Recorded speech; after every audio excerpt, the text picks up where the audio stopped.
My son struck me in my own kitchen last night, and I didn't say a word. But this morning I woke up early and prepared a feast. Eggs, bacon, biscuits, fresh coffee, the works. When he came downstairs and saw that table, he smirked. "Finally learned your place, didn't you, old man?" he said, reaching for a biscuit. That's when the doorbell rang. Two men stepped into my dining room. And when my son turned around to see who they were, the color drained from his face. Because standing in my doorway was... Before we continue, drop a comment below. Where are you watching this from? I was sitting at the head of my dining room table at 8:15 on a Tuesday morning in Mobile, Alabama. The table was set like Sunday dinner after church. Eleanor's white lace tablecloth, her good china, with the little blue flowers, scrambled eggs steaming in the bowl bacon on the platter, fresh biscuits in the basket, coffee filling the house. It looked like a celebration, but it wasn't. 4 play settings, everything perfect. My jaw ached when I moved it. My lips stung when I sipped coffee. My back was stiff from where I'd hit something hard the night before. But I sat up straight, didn't show it.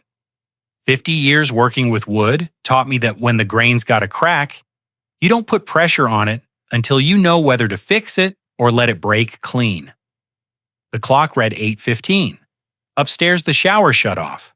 Footsteps crossed the floor above my head, then the creak of the stairs. Mark appeared in the doorway. 41 years old, wet hair, wrinkled khakis, old t-shirt. He stopped when he saw the table. His face shifted confusion, then recognition, then something that turned my stomach. Satisfaction. His eyes scanned the food, then landed on my face, on the bruise along my jaw. Not guilt, not worry, pride. He walked to the table, pulled out a chair, sat down heavy, poured himself coffee like he owned the place, took a long sip on me. "Well, well," he said, gesturing at the spread. "Look at this." He leaned back, smirking. "Finally learned your place, didn't you, old man?" I didn't answer, just watched. He grabbed a biscuit, held it up, grinned. "Maybe you should have been doing this a long time ago instead of filling my head with all that garbage about respect." He bit down, chewed with his mouth half open. Crumbs fell onto Eleanor's tablecloth. My hands tightened on my cup. My face stayed neutral. Let him think he won. Just a few more minutes.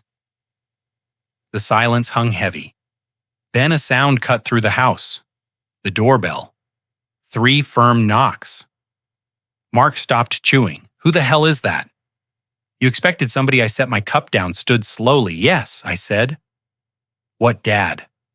Who I turned and walked toward the front door. Each step measured behind me. Mark's chair scraped. "Dad, who is it?"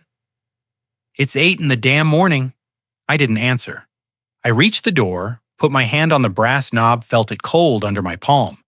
Mark's footsteps followed. I took a breath, turned the knob, opened the door. Standing on my porch were 3 people. When my son came up behind me and saw who they were, he made a sound I'd never heard before. Somewhere between a gasp and a choke. The color drained from his face like water down a drain. But I'm getting ahead of myself. You're probably wondering how a 72-year-old man ends up setting a trap for his own son. How a breakfast table becomes the place of family breaks. Let me go back.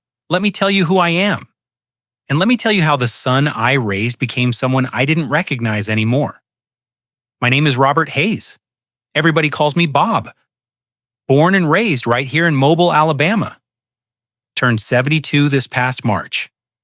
Been a widower hour for 3 years now. I lost my wife Eleanor to, well, I lost her. That's all that matters. I was a carpenter my whole life. Built the house I'm living in with my own 2 hands 40 years ago. My hands and Eleanor's patience. She picked out that lace tablecloth you saw. She chose those blue flower plates for our wedding. Every single thing on that breakfast table holds a memory of her. Retired 10 years back, but I still keep a workshop out in the backyard. Woodworking keeps my hands busy, my mind sharp, or at least it used to. One son, Mark Hayes, 41 years old, only child, only family I got left. For 39 years, I was proud of that boy. First one in our family to go to college. Graduated with honors business degree. Got himself a good job at the Port of Mobile. Same port where I used to work, but different building, different job. He wore a tie to work. I wore work boots. But we were both proud. He married a good woman, Diane Mitchell. Smart kind. Worked as a nurse. They had a little apartment near the bay. For a while, everything seemed right. Seemed like I'd done a father's job. Raised a good man. A successful man. But seeming right and being right are two different things. 5 months ago, my phone rang around 7:00 in the evening. Diane's voice on the other end? Crying, trying to hold it together. "Mr. Hayes," she said, "I need to tell you something. I'm leaving Mark." My stomach dropped. What happened? Did he hurt you? A long silence. Not physically, not yet. But Mr. Hayes, he's drinking. He's been drinking for 3 years since your wife passed. And when he drinks, he changes. He gets angry at me, at himself, at the world. He yells, he breaks things. He says things that are voice broke. I've tried to help him. I really have, but I can't anymore. I can't watch him destroy himself, and I can't let him destroy me. I tried to make excuses for him like a fool. Diane, every marriage has rough patches. Mark's under pressure with the restructuring at work. This isn't a rough patch, Mr. Hayes. It's been 3 years. 3 years of walking on eggshells. 3 years of making excuses. Then she said the thing that should have warned me, "Mr. Hayes, please protect yourself." He's angry, especially at you. What do you mean? Just be careful. I'm sorry. I'm so sorry. She hung up. I sat there holding the phone. Told myself she was overreacting. Mark would never hurt me. I was his father. I was wrong. 1 month after that call, Mark showed up at my door. 10 hours on a Tuesday night. 1 suitcase, red eyes, smelling like beer. Daddy said I lost the apartment, lost the job too. Can I stay here just 2 weeks, just till I get back on my feet? How could I say no? He was my son. He looked broken. 2 weeks, I said. 2 weeks became a month. A month became 2. 2 months became 4. And somewhere in those 4 months, I stopped recognizing him. And somewhere in those 4 months, I raised the boy who used to help me in the workshop, the boy who called me his hero, that boy disappeared. In his place was a stranger. A stranger who drank, a stranger who yelled, a stranger I started to fear. 3 months ago, late October, the first time Mark raised his voice at me, I told myself it was the alcohol. The first time he called me a burden, I told myself he was grieving the marriage. The first time he slammed his fist on my kitchen table hard enough to make the salt shaker jump, I told myself it was temporary. I was real good at lying to myself. It was evening around 11:00. I was in the living room watching the late news volume low. Heard Mark's pickup pull up outside, engine rumbling too loud. The door slammed. He stumbled in. The smell of bourbon and cigarettes hit me before he did. He stood in the doorway swaying. "Son?" I said, "You're home late? You eat anything?" He didn't answer. Just looked around the room. His eyes landed on Eleanor's ceramic figurine on the shelf. Photos on the wall. My old bowling trophy. "Look at this place," he said. "Look at all this junk." "That's not junk, Mark. It's junk." His voice exploded. "This whole damn house is a museum. Mom stuff everywhere." "Your old crap. There's no room for me." I stood up. "Mark, you've had a long night. Why don't we talk tomorrow?" When he stepped toward me. "When what?" "When you can cuddle me some more." His fist came down on the coffee table. Slam. The sound cracked through the house like a gunshot. The salt shaker jumped. Tipped. Salt spilled. I flinched, stepped back. "You know what you are, old man." His face was red twisted. "You're a burden. I should put you in some nursing home." Maybe then I could actually live here instead of being suffocated by dead people's memories. I stood there, couldn't move, didn't know what to say. This was my son. But the eyes looking at me belonged to a stranger. Mark stared at me, breathing hard. Then he turned, stomped upstairs. His door slammed so hard, a picture rattled on the wall. I stood there alone. My legs were shaking. I sat back down, tried to watch TV, couldn't focus, just kept hearing it. Burden, nursing home, the slam of his fist. I couldn't sleep. At 2:00 in the morning, I gave up, got up, walked out to my workshop. The workshop's always been my place. Smell of sawdust and oil. Peace. I sat at my workbench trying to make sense of it. It was the alcohol. He didn't mean it. Tomorrow he'll apologize, but my hands were shaking. I opened the top drawer. Wasn't looking for anything. Just needed something to do. That's when I saw it, the little silver Sony voice recorder. Eleanor's.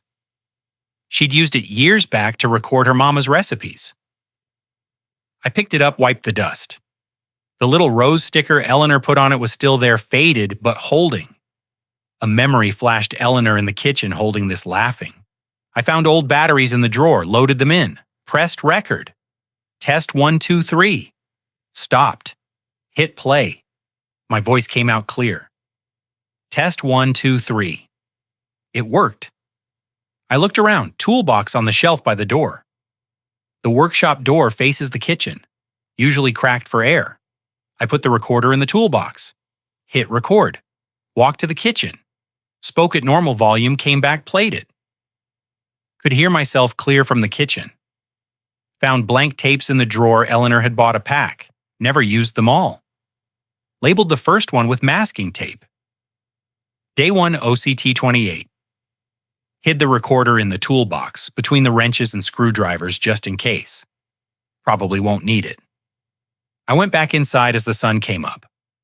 Mark's door was still closed. That was recording number 1. I thought it'd be the only one. I thought Mark would wake up, realize what he'd done, apologize, and we'd figure this out together. I was wrong. It was just the beginning, and things didn't get better. They got worse. Over the next 3 months, something happened I didn't expect.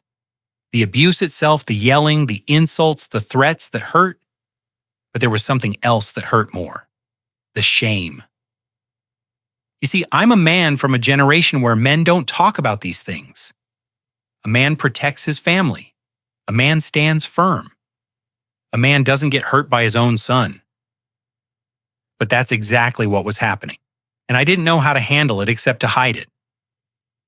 During those 3 months, October through January, Mark's drinking got worse. Coming home drunk 4 or 5 nights a week, yelling became routine. I recorded it at all. But the recording wasn't the hard part. The hard part was facing people. I'm a Vietnam veteran, built my own house, raised my son alone after Eleanor passed. I survived a war. I buried my wife, but I couldn't control one 41-year-old drunk. The shame was crushing. I thought about what people would think. Old Bob can't manage his own house. Poor Bob can't control his son. The neighbors probably heard the yelling through the walls. Worse, admitting it meant admitting failure as a father, as a man. So I started hiding, made excuses, stopped going to Friday meetups, stopped inviting friends over, became an expert liar. Sunday morning in December, First Baptist Mobile. After service, Pastor Wilson came over. Kind face, about 60. Good to see you, Bob. We missed you last week. Caught a cold, Pastor. Didn't want to spread it around. Line number 47. His eyes dropped to my arm. I'd rolled up my sleeves. The bruise showed clear purple-yellow finger-shaped where Mark had grabbed me 3 days before. Bob, what happened to your arm? Workshop accident. Careless with a key clamp. I laughed. He didn't. Bob. If there's anything you need to talk about, my door's always open day or night. His eyes held mine. I appreciate that, Pastor, but I'm fine. He nodded slowly. Didn't believe me, but didn't push. I drove home, gripping the steering wheel so tight my knuckles went white. Friday night, mid-January, VFW post. First time in 6 weeks. Jim, old buddy from the war. Bob, where you been, man? Charlie, you okay? You lost weight. I forced a smile. Just getting older, fellas. Jim's eyes lingered. You eating okay? I'm fine. Really quick subject change. How about them Saints conversation shifted, but I caught Jim looking at me a few more times, worried eyes. I left early, didn't go back. Same week, Saturday afternoon, Vernon Davis showed up at my door. 75 retired federal judge, served with me in Vietnam in '68. Known each other 57 years. Bob thought I'd drop by. We sat on the porch. Coffee, small talk. Then Vernon set his cup down, looked straight at me. He saw the bruise on my jaw faded, but visible. Bob, did Mark do that to your face? Silence. What numb, Vernon? Don't lie to me. I've known you since we were 20. Did your son put his hands on you? I stood up angry. That's none of your business, Vernon. And I'd appreciate it if you didn't insult my son or question my ability to manage my own house. Vernon stood too calm, judge voice. I'm not insulting anyone, Bob. I'm worried about you. And if Mark is hurting you, he's not. This conversation's over. I turned toward the door. Bob, wait. Vernon's voice softened. I'm here. When you're ready to stop lying to yourself, when you're ready to accept help, I'm here. You call me. Day or night, you hear me. I didn't answer. Just went inside. Watched through the window as Vernon drove away. My hands were shaking. Vernon knows. Pastor knows. Jim suspects. How long before everyone knows? That night I stood in the bathroom and looked at myself in the mirror. Really looked at the bruise on my jaw, at the dark circles under my eyes, at the 72-year-old man who was terrified of his own son. I thought about Vernon's words, when you're ready to accept help, I'm here. But I wasn't ready, not yet. Because asking for help meant admitting I'd failed as a father, as a man. That night, Mark came home drunker than ever. And for the first time, I wasn't just ashamed, I was afraid. After Vernon left that afternoon, I couldn't go back inside. Couldn't face the empty rooms, the silence, the waiting for Mark to come home. So I went to my workshop, the place that's always been mine. Mine and Eleanor's, mine and Mark's once. I sat at the workbench surrounded by sawdust and the smell of oil, and I let myself remember. Summer 1992. Mark was 8 gap tooth standing next to me.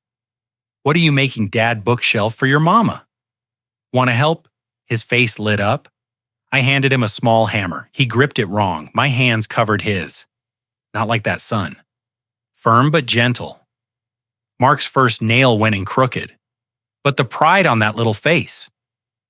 Did I do good, Dad? You did perfect, son. That hammer still hangs on the wall. Mark hasn't touched it in years. Years later, Mark was 10. Built a birdhouse for science class. Worked on it every afternoon for 2 weeks. Nails went in crooked roof, uneven paint, messy. But he was so proud. Got a B+. Came home disappointed. You know what matters? You made it with your own hands. That's worth more than any grade. I hung it on the workshop wall. When Mark turned 16, Dad, that thing's ugly. You can take it down. No, you made it. That's what matters. I looked up now. The birdhouse was still there. Faded, dusty, crooked, but still there. The hardest memory. 3 years ago. A week after Ella Launer's funeral. Sue Anjo in the morning. I was in the workshop, couldn't sleep. Mark came in, eyes red, sat next to me silent a long time. Then he broke, sobbed like a little boy. I held him. I don't know how to do this without Mom, Dad. I don't know either, son, but we'll figure it out together, promise. I promise we didn't.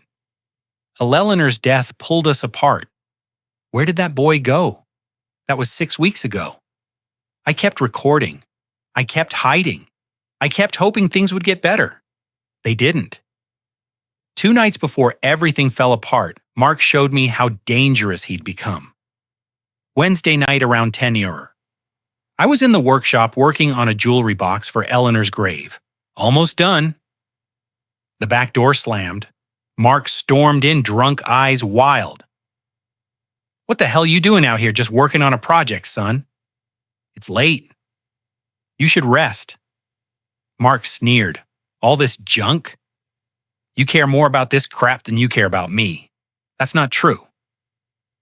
Mark grabbed my lighter off the workbench, flicked it. Flame jumped. He held it near the sawdust on the floor, near the wood shavings. One spark, and the whole workshop could burn. My heart stopped. "Mark, please don't." Not the workshop. Barely a whisper. This was everything. Eleanor's memory. Mark's childhood. Everything that mattered. Mark smiled cold. "Why not, old man? Maybe I should burn it all down. Then you'd have to pay attention to me instead of your dead trees and dead wife." He held the flame there a long moment. I couldn't breathe. Then Mark laughed, dropped the lighter. "Relax. I'm not going to burn your toys yet." Walked out laughing. I stood there shaking, picked up the lighter with trembling hands. He would have done it, not angry, drunk, dangerous drunk. I sat in the workshop until dawn. Couldn't go back inside where Mark was passed out like nothing happened. Just sat there holding the lighter, thinking about the look in his eyes. Not anger, something colder. I knew then the recordings, the hiding, the hoping, none of it mattered anymore. Something had to change, or one day I wouldn't wake up. That change was coming.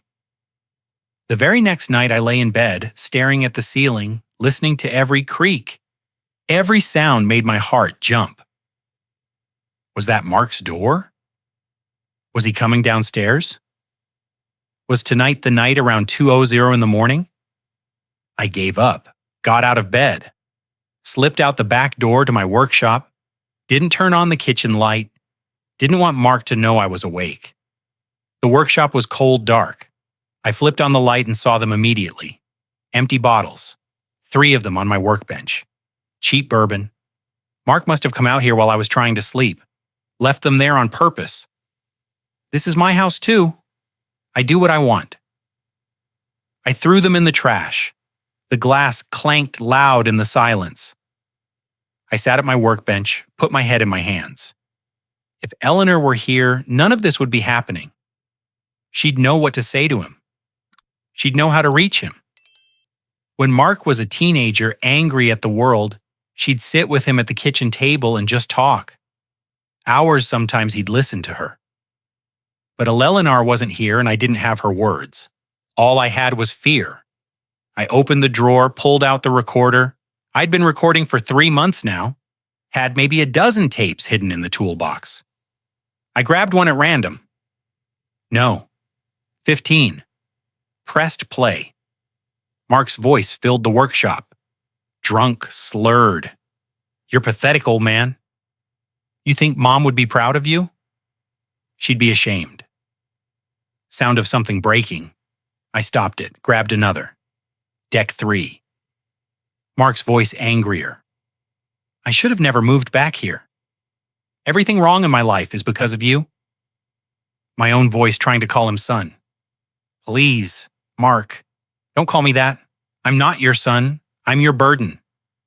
I stopped it, grabbed a third. Jan 18. 2 weeks ago. Mark's voice cold now. "Maybe I should just put you out of your misery. Do us both a favor." Silence on the tape. Then my voice barely audible. "Mark, you don't mean that." Mark laughing. "Don't I?" I stopped the tape. My hands were shaking. The pattern was clear. October insults yelling. November threats breaking things. December physical intimidation. January threats of violence. 2 nights ago fire. It wasn't getting better. It was escalating like a staircase going down into darkness. And we were halfway to the bottom, maybe more. I walked to the small mirror on the wall, looked at myself. The bruise on my jaw faded now yellowish green. The one on my ribs I lifted my shirt was darker purple black, where Mark had shoved me into the kitchen counter last week. I looked at the 72-year-old man in the mirror thinner than 6 months ago. Dark circles under his eyes, shoulders hunched. This is what fear looks like. Tomorrow was Friday. Mark always came home drunk on Fridays. Always. If he comes home drunk again. I didn't finish the thought, but my body knew. My hands shaking, my heart racing. I heard a sound upstairs, the creak of Mark's bed. He was stirring. I quickly grabbed the recorder, put it back in the drawer, turned off the light, stood in the darkness listening. The house went silent again. I stayed in the workshop until dawn, gray light through the window, birds starting to sing. I didn't know it then, but I had less than 24 hours left as a free man in my own home. Friday morning came gray and cold. I made breakfast eggs, toast coffee, set the table like always. Mark came down around 9 hungover, but calm poured himself coffee. Didn't look at me. Going out tonight, he said, with some guys don't wait up. I nodded, all right. Friday night's always the worst.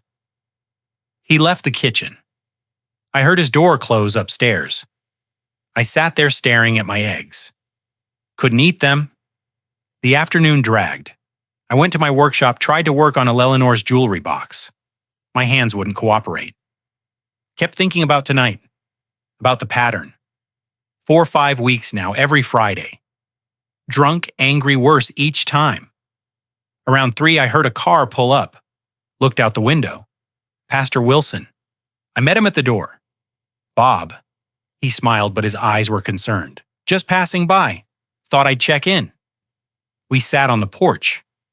He didn't mention the bruises. Didn't ask directly. Just talked about the church, about the weather, about nothing. Then he said it. Bob, you know the church is here for you. Whatever you need, day or night. I looked at him. He knew. Of course he knew. I appreciate that, Pastor. I mean it, Bob. If there's anything at all you call me, I will. But we both knew I wouldn't. He left around 4:00. I watched his car disappear down the street. Felt the weight of the secret pressing down on my chest like a stone. Evening came. I made dinner. Simple soup bread. Mark came down at maybe 3 bites. Pushed the bowl away. I'm heading out. He said it was 8:00. He grabbed his keys, stood at the door, looked back at me. Don't wait up, old man. The door slammed. I sat there in the silence.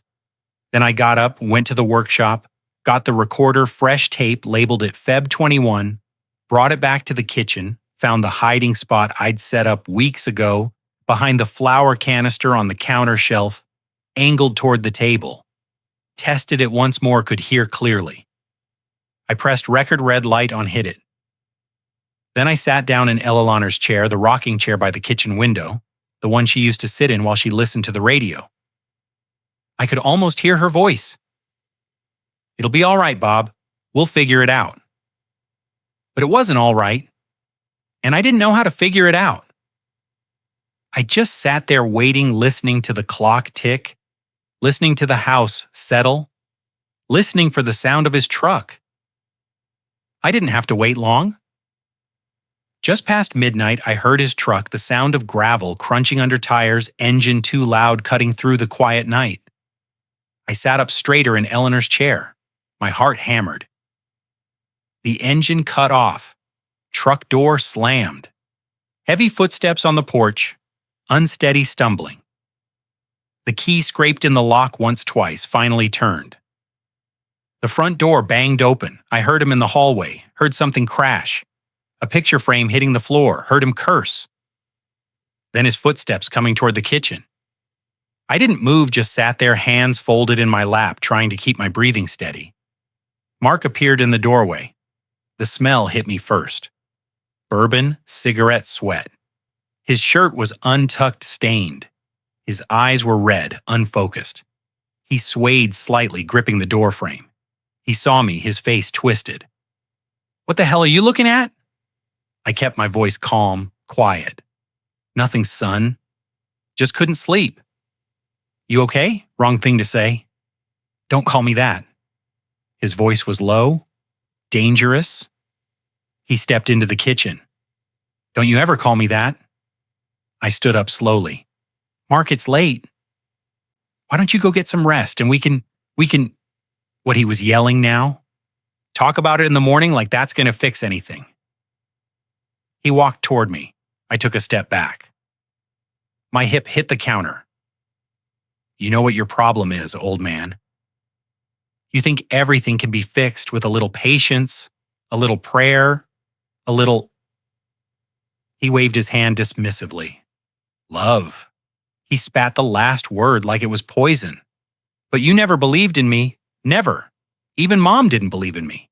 She just pretended, just like you. That's not true, Mark. Your mother loved. Shut up. His fist slammed on the counter. I flinched. You don't get to talk about her. You don't get to tell me what she thought. You know what I am. I'm your failure. I'm the son that couldn't live up to the great Robert Hayes, the carpenter, the veteran, the saint. He stepped closer, his face inches from mine. I'm not your son. I'm your disappointment. Mark, his hands shot out, grabbed me by the shoulders, shoved me hard. I flew backward. My back slammed into the counter edge. Pain exploded up my spine. My head whipped back, cracked against the cabinet corner. White light burst behind my eyes. The kitchen tilted. I tried to catch myself. Couldn't. Slid down the cabinet legs, giving out. But Mark wasn't done. He grabbed the front of my shirt, hauled me partway up. His face was red, twisted with rage. And then his fist came close, tight, hard. It hit my face like a hammer. The impact snapped my head to the side. I heard something crunch. Felt it more than heard it. My cheekbone, my nose. Pain exploded white hot across my face.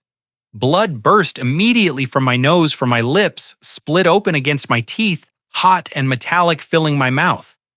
You want to talk? Mark's voice was shaking. Let's talk now, old man. Let's talk about how you ruined my life. Let's talk about how everything I touch turns to because of you. I couldn't speak, couldn't think. My face was on fire. Blood ran down my chin, dripped onto my shirt.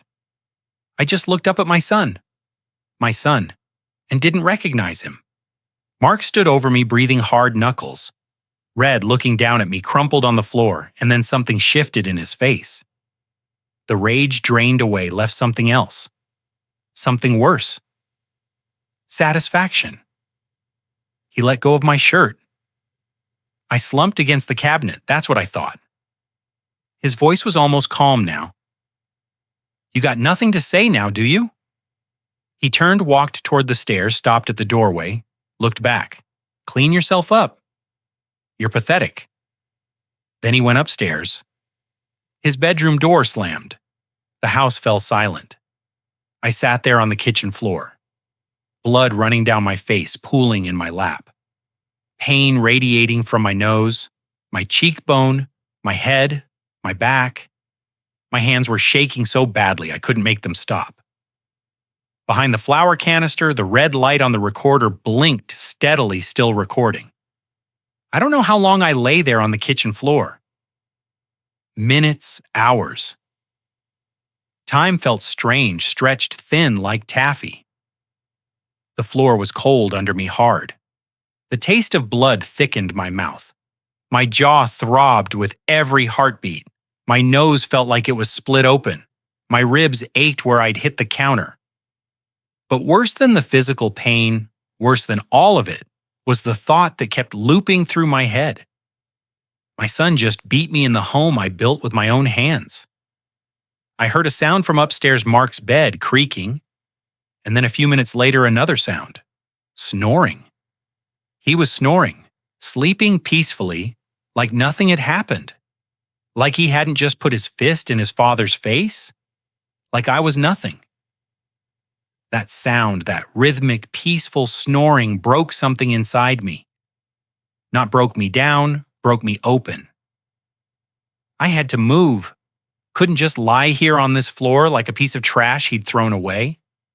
I rolled onto my side. Pain shot through my ribs, gritted my teeth, pushed myself up onto my hands and knees. The kitchen spun. I waited for it to settle. Then I crawled across the floor through the hallway to the little half under the stairs. I pulled myself up using the sink, stood there swaying, turned on the light, and looked in the mirror. The man staring back at me was 72 years old. Blood crusted around his nose and mouth, his lips split open, swollen, his left cheek already turning purple, eyes starting to swell shut. Blood smeared down his neck, soaked into his collar. But it wasn't the blood I saw. It wasn't the bruises. I looked in that mirror and I saw my father. My father who died when I was 30. My father who'd spent the last 10 years of his life afraid of my older brother. My brother who'd come back from Korea, angry, broken, violent, who'd push our father around, who'd yell at him, humiliate him, take his money. And my father never said a word, never told anyone, just took it, lived with the shame, died with it. I remember finding him in his chair one morning. Heart attack, the doctor said. But I always wondered if it was the weight of that silence that killed him.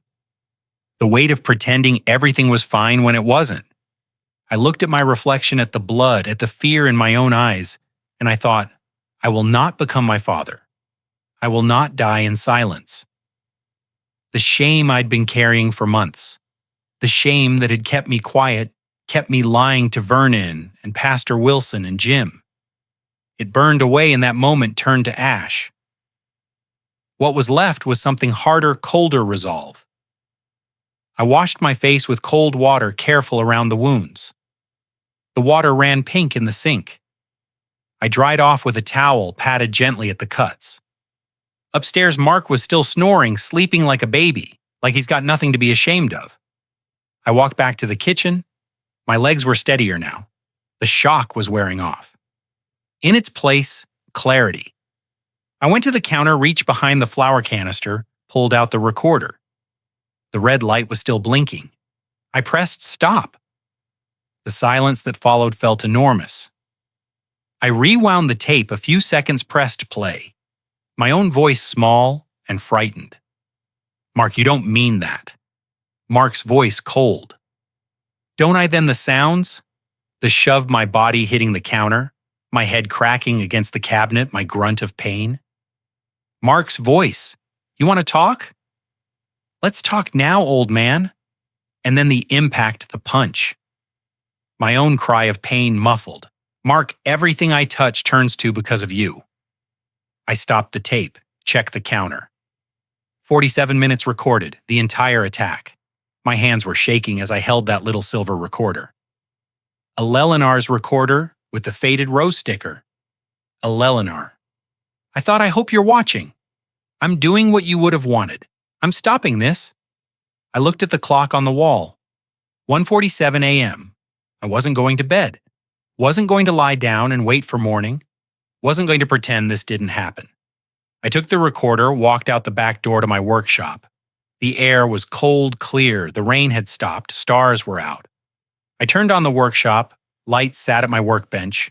Put the recorder down in front of me, stared at it. This little device held the truth. 47 minutes of truth that I couldn't deny anymore. Couldn't hide from. I thought about Vernon's words from weeks ago. When you're ready to accept help, I'm here.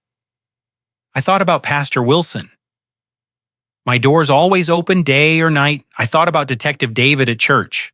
A good man, a man of the law. I need help. I can't do this alone. If I was going to do this, if I was going to break the silence, break the cycle, save my own life, I was going to do it right, and I was going to need help. Dawn came slowly through the workshop windows, gray light, then pink, then gold. I hadn't slept. Didn't even try. Just sat at my workbench all night, the recorder in front of me, waiting for morning. Around 5, I stood up.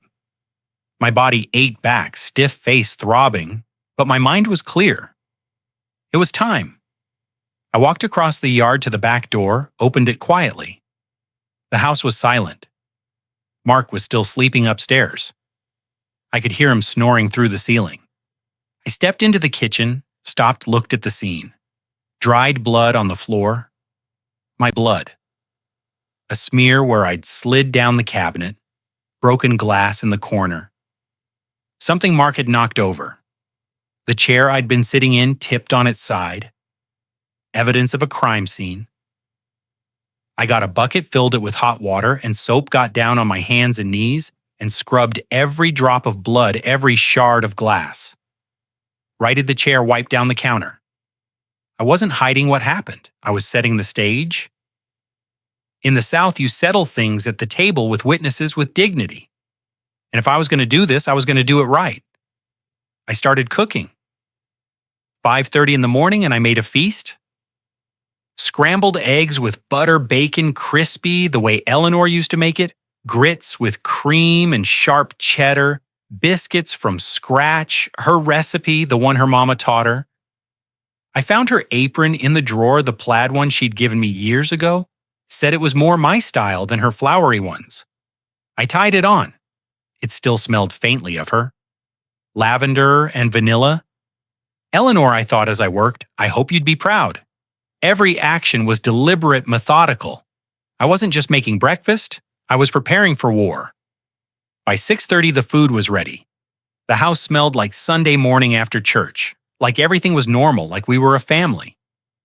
I carried everything to the dining room, not the kitchen. The dining room was more formal, more serious.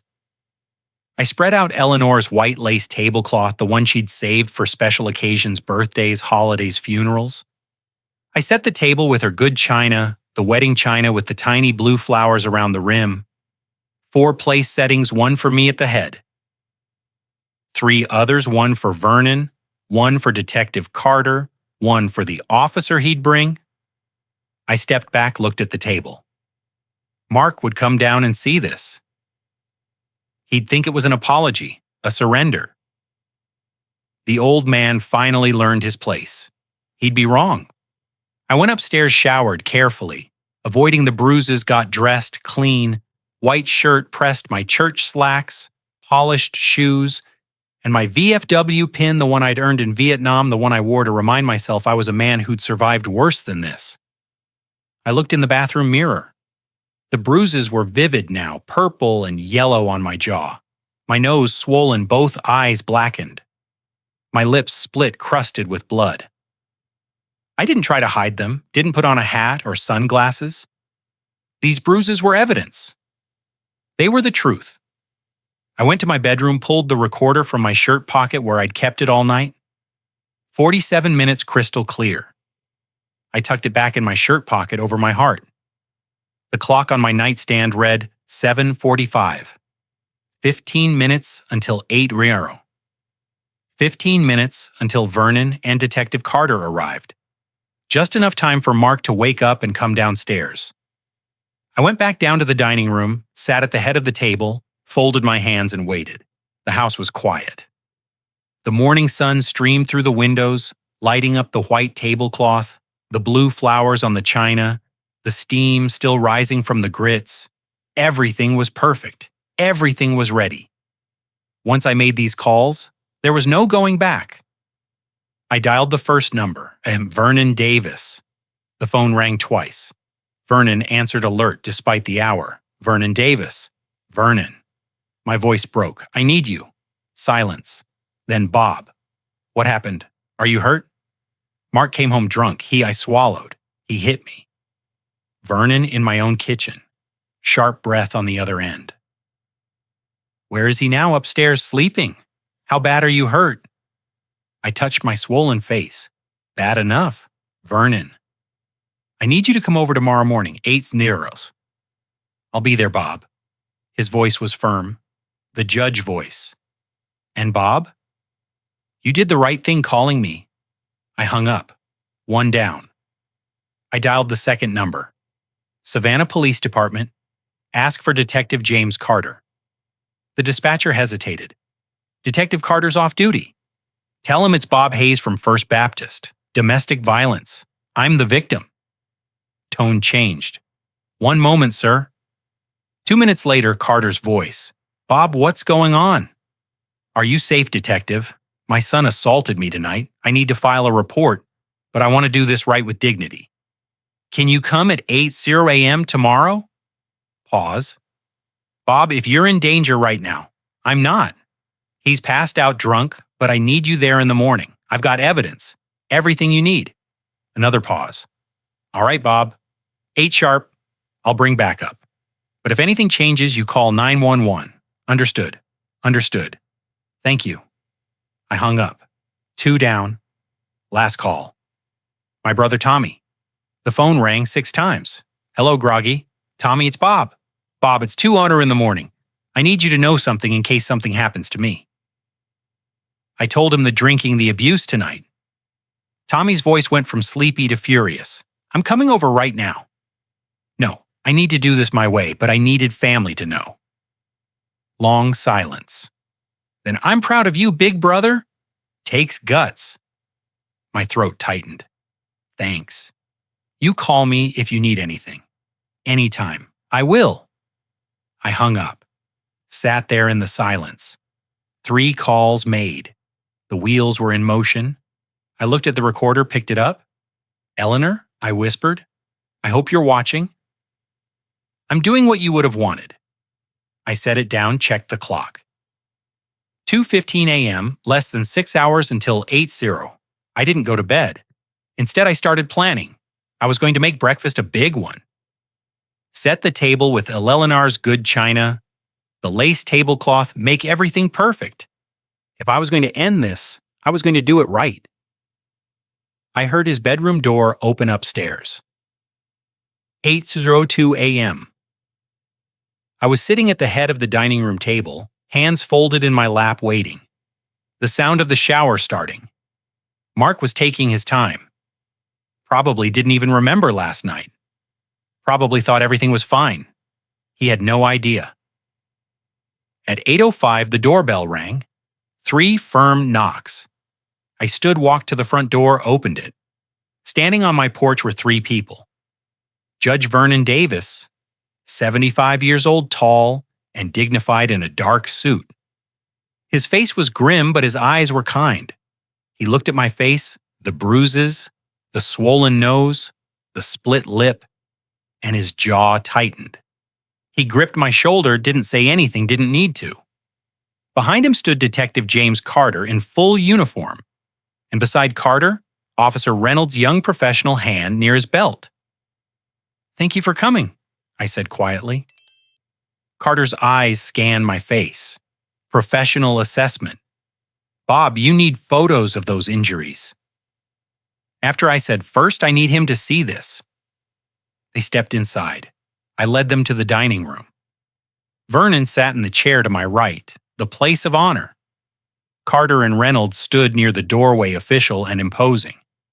The table between us was set with food, eggs, bacon, grits, biscuits. The smell filled the room, everything untouched. Perfect. We waited. The silence was heavy.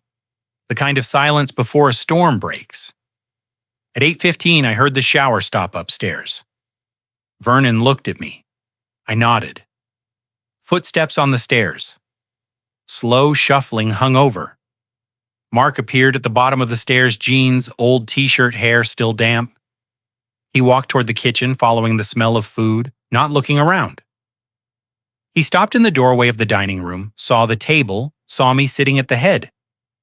His eyes widened, took in the spread, the lace tablecloth, the good china, the steam rising from the grits, and then, God help me, he smiled. Not a kind smile, a slow, satisfied smile. The smile of a man who thought he'd won. Well, well, he said, voice thick with that cruel satisfaction. Look at this. He stepped into the room, didn't even glance at the others. His eyes were locked on me. Finally learned your place, didn't you, old man? He walked to the table, reached out, picked up a biscuit from the basket, held it up like he was inspecting it, grinned. I knew you'd come around. All it took was a little... He stopped mid-sentence. Something in my eyes made him stop. I wasn't looking down, wasn't looking away. I was looking straight at him. My expression calm, cold, resolved. Mark's grin faltered. His eyes narrowed. For the first time, he actually looked at the table, saw the 4 place settings, saw the extra chairs. Confusion flickered across his face. "What's all this?" He said slowly, looked at me. "You having company?" That's when he turned around. Mark turned toward the doorway and froze. Standing in my living room, framed by the morning light filtering through the lace curtains. A Eleanor picked out 20 years ago were 3 people. Judge Vernon Davis sat in Eleanor's reading chair, his thick hands folded in his lap. He wore a dark suit, the kind he used to wear on the bench. His face weathered, lined, serious, held no warmth, just cold disappointment. Detective James Carter stood near the window, uniform pressed, sharp badge, catching the light. His hand rested near his belt, relaxed but ready. His eyes tracked Mark's every movement. Officer Reynolds stood by the door, younger, broad-shouldered, silent. His posture was formal, his expression neutral, but his presence filled the room like a wall. Mark's face went white. The biscuit fell from his hand, hit the floor with a soft thud. His mouth opened, but no sound came out. His eyes darted from Vernon to Carter to Reynolds, then back to me. What the hell is this?" His voice cracked. "Dad, what the hell is going on?" I didn't answer, just stood there, hands steady, waiting. Vernon spoke first. His voice was low, even, but it carried the weight of a gavel. "Sit down, Mark." Mark didn't move. His breath came fast, shallow. He looked at me again, desperate now. "Dad, sit down." Vernon's voice didn't rise. Didn't need to. It was the voice that had silenced courtrooms for 30 years. Mark sat, dropped into the chair across from me, legs shaking. He wiped his mouth with the back of his hand. His eyes kept darting to the door, to Carter, to Vernon. Vernon leaned forward, elbows on his knees. "I've known your father since before you were born, Mark. I was at your baptism, at your high school graduation, at your wedding." He paused. "And I know what you've done to him." Mark's jaw clenched. I don't know what he told you, but I watched your father build this house with his own hands." Vernon continued, cutting him off. "Watched him bury his wife. Watched him care for you, your whole life. And you." His voice turned cold. "You come into his home, eat his food, sleep under his roof, and you put your hands on him." Mark's face flushed red. That's not his line. I never. Detective Carter stepped forward. His voice was calm, professional, but it stopped Mark cold. "Mr. Hayes, I'm Detective James Carter, Mobile Police Department. Your father called me at 1:47 this morning to report a domestic assault that occurred in this home approximately 90 minutes prior." Mark's eyes went wide. "What he reported that you, Mark Hayes, physically assaulted him, shoved him, struck him in the face."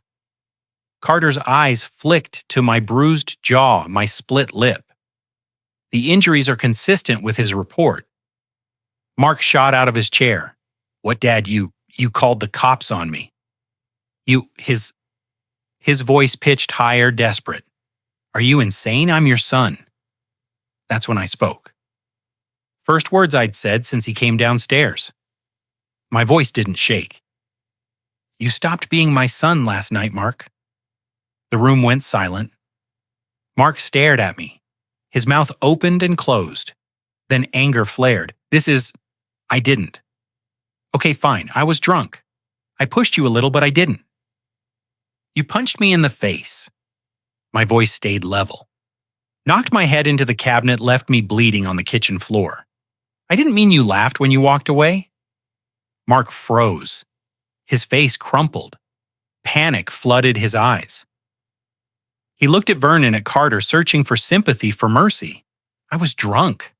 I didn't know what I was doing. "Dad, please." I reached into my shirt pocket, pulled out a small silver voice recorder, placed it on the table. Mark stared at it.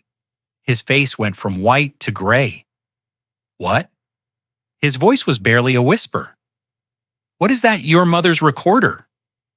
I kept my hand on it steady. She used it to record her thoughts, her prayers, her memories. Mark's eyes stayed locked on the recorder. He knew. He already knew. "I've been using it," I said quietly, "to record you." The words dropped into the room like stones into still water. Mark's mouth opened, closed, opened again. You've been recording me for 3 months."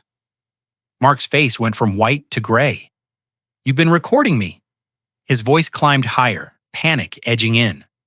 That's illegal. You can't."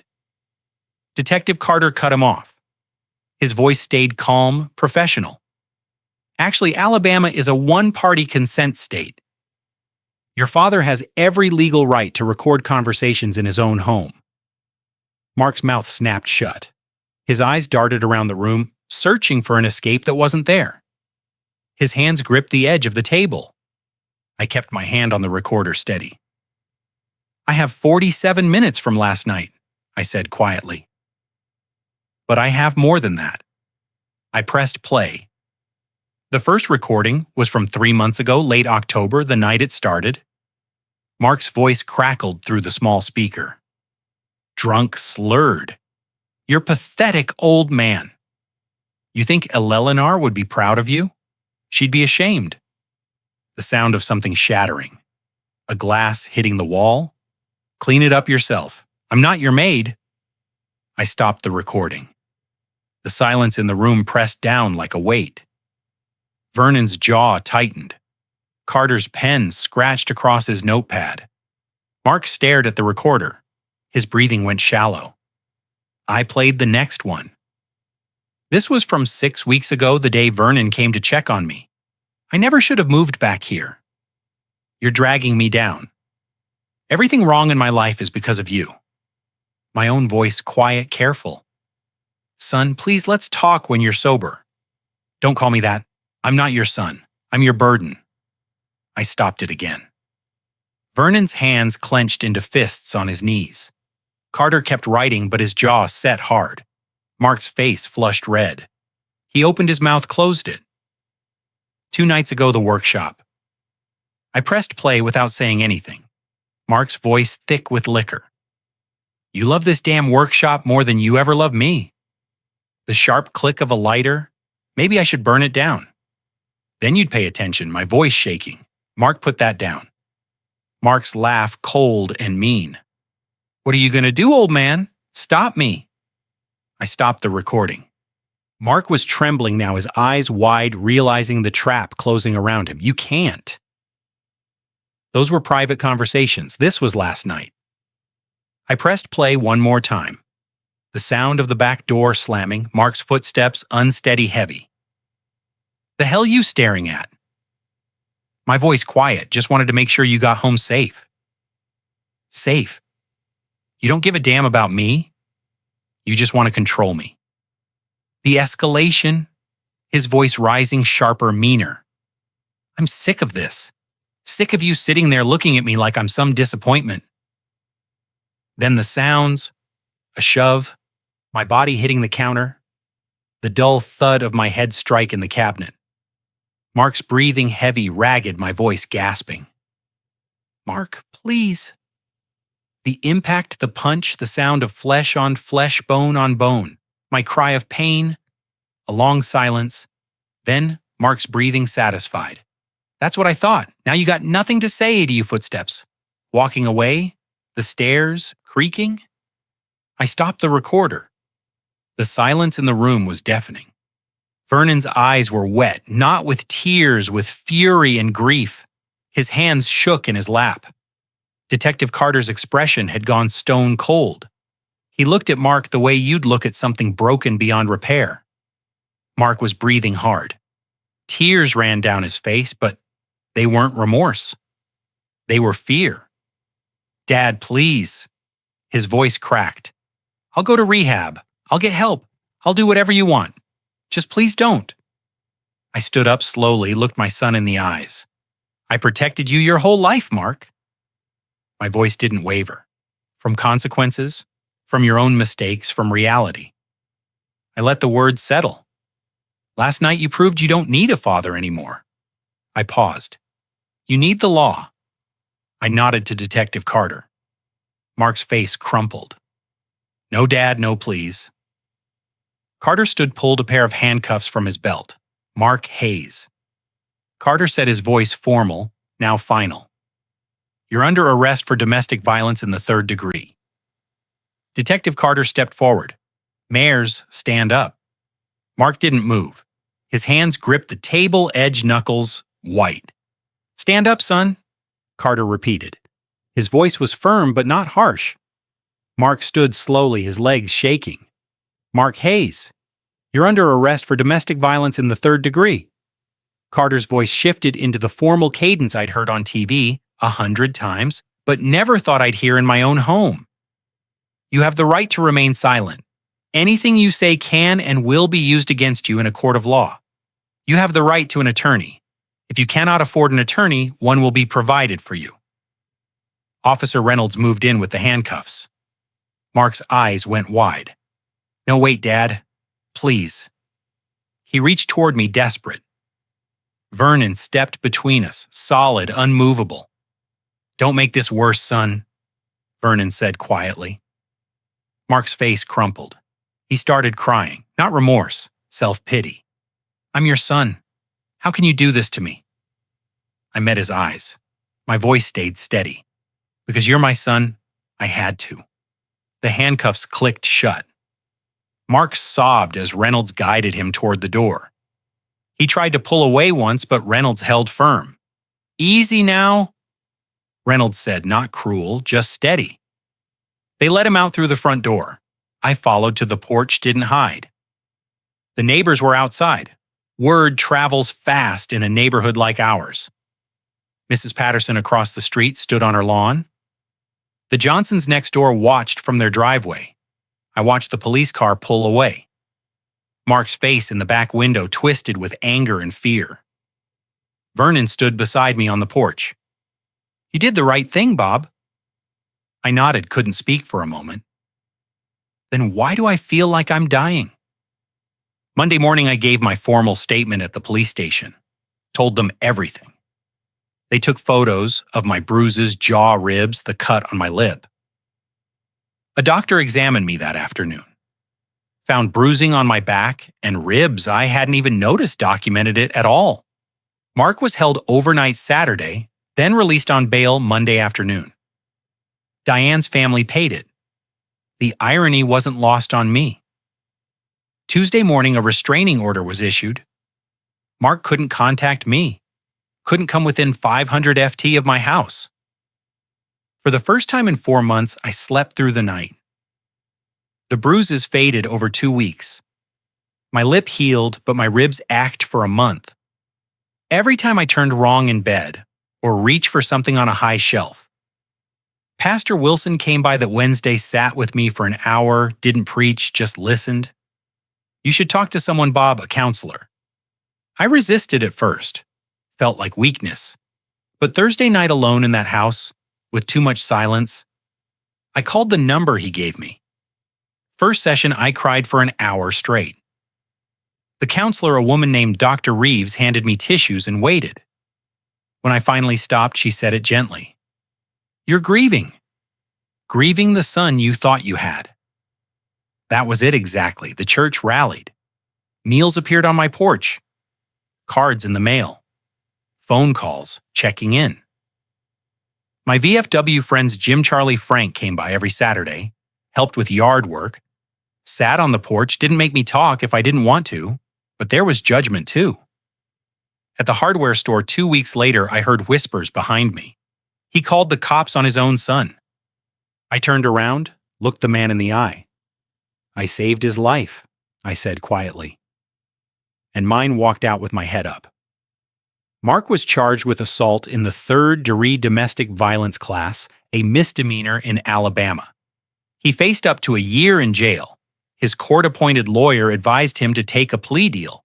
Mark agreed. 3 weeks after his arrest, Vernon went to the sentencing hearing. I couldn't. Vernon called me that evening and told me 6 months in a residential rehab facility in Montgomery, 2 years probation after that. Court-ordered anger management, Any violation, he'd serve the full year. I thanked Vernon and hung up, sat in Eleanor's chair, and stared at the wall for an hour. 4 weeks after the arrest, I found an envelope in my mailbox. Handwritten address. Mark's handwriting return address from the rehab center in Montgomery. My hand shook as I carried it inside. I set it on Eleanor's old writing desk, stared at it, couldn't open it. Not that day, not the next. 3 days it sat there. Every time I walked past, my heart clenched. I finally read Mark's letter on a Thursday morning, 3 days after it arrived. Sat at the kitchen table with coffee gone cold, unfolded the pages with hands that still trembled. His handwriting was shaky, vulnerable. Dad, I don't know how to start this. The counselors here say I need to take responsibility, not just say it, actually mean it. So here it is. I was wrong. Worse than wrong. I was cruel. I was dangerous. I've been sober for 4 weeks now, first time in 2 years. And for the first time I can see clearly. See what I did, see who I became. I destroyed everything. My marriage, my career, my dignity, and worst of all, I hurt you. The alcohol didn't make me mean, Dad. It just showed who I'd become. What you did letting me fall so I could learn to stand was the hardest thing you ever did and the most loving. I don't expect you to forgive me, but I want you to know I'm trying to become the man you raised, the man Mom would be proud of. I'm sorry it doesn't cover it, but it's all I have. Mark. I set the letter down, wiped my eyes, cried quietly at that table for a long time. But underneath the grief, I felt something else. Cautious hope. 6 months later, Mark completed rehab, moved into a sober living facility in Mobile. Got a warehouse job, manual labor, honest work. His sponsor said he attended AA meetings 5 times a week. He didn't contact me, directly respected the restraining order through his court mediator. He requested a supervised meeting. I hesitated for 2 weeks. Talked to Vernon about it. What if he hasn't really changed? Vernon looked at me. Then you'll know, but you need to see for yourself, Bob. I agreed to the meeting. We met at the counselor's office, neutral ground. The mediator sat to the side. I arrived early, hands clenched, heart pounding. The door opened. Mark walked in. He looked different, thinner but healthy, clean shaven eyes, clear, no fog, no anger. He wore work clothes, jeans, flannel boots, scuffed from labor. His hands were calloused. We sat across from each other, a small table between us. The silence stretched long. Mark spoke first. Hi, Dad. My heart clenched at the word. I know I don't have the right to call you that anymore. I looked at him. You're still my son, Mark. That never changed. What changed is what I'm willing to tolerate. Mark nodded. His eyes glistened. We talked for an hour. Mark didn't make excuses. Didn't ask to move back in. He just apologized. I'm sorry, Dad, for everything, every word, every action, every moment of fear I caused you. His voice cracked. I hit you, my own father. I watched for signs of manipulation and saw none. I'm not asking for forgiveness, Mark said. I'm asking for a chance someday to show you I've changed.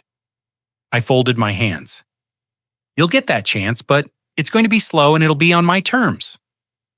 Mark nodded quickly. I understand. I'll wait as long as it takes. You'll keep your job. Keep going to meetings. Stay sober. Yes, sir. And you don't come to my house unless I invite you. Yes, sir. I looked at him. Saw the boy who built a crooked birdhouse. Saw the man who punched me in my own kitchen. Saw someone in between, someone trying. Then we'll see, I said. We didn't hug. We shook hands, formal, cautious. Mark left first. I stayed behind.